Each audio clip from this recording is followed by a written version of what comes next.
resume. And I mean, maybe I'm seeing something other people don't.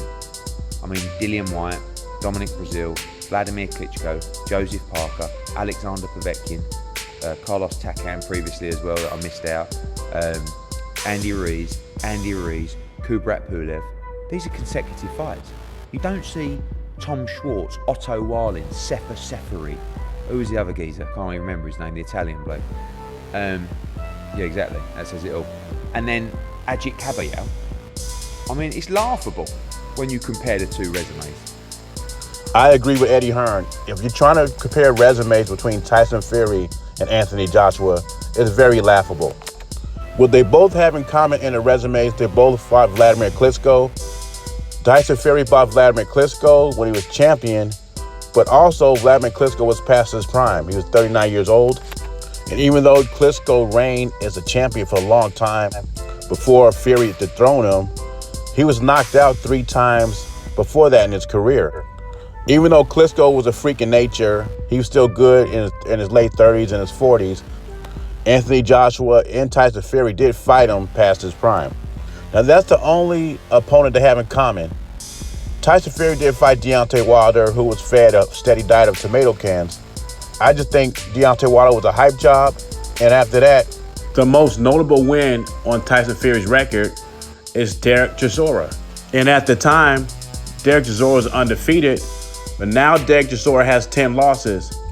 And when you look at Anthony Joshua, the fight coming up, he's fighting the top 10 heavyweight. He's fighting Joseph Parker. He's fighting Andy Ruiz, which a lot of people will say, well, he lost to a fat man. That fat man's been avoided before Anthony Joshua fought him.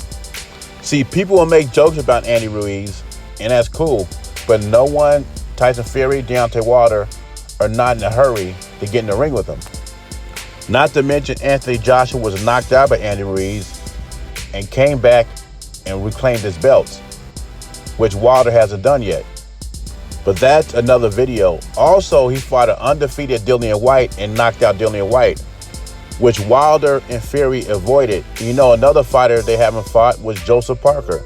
Anthony Joshua also fought Joseph Parker. So when I have Anthony Joshua #1 at the heavyweight division, people call me a Joshua fanboy or whatever.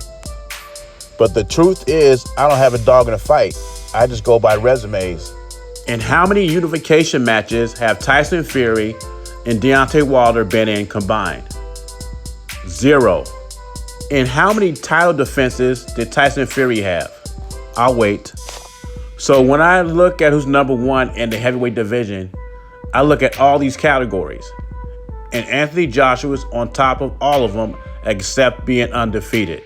There is a reason Tyson Fury never has a title defense, because he wanted to protect his O. And fighting top 10 heavyweights for peanuts can be very risky. If Tyson Fury's gonna lose his O, it's gonna be for a lot of money. He fight Wilder again, and he fights Anthony Joshua twice. Tyson Fury could easily retire with $100 million plus. I ain't mad at you. Money over legacy. Leave your thoughts and comments below. JBZ. Subscribe to the channel. I'm gone. But we want the Fury fight. I can't make it any clearer. The only fight that AJ wants, if he beats Pulev, is Tyson Fury.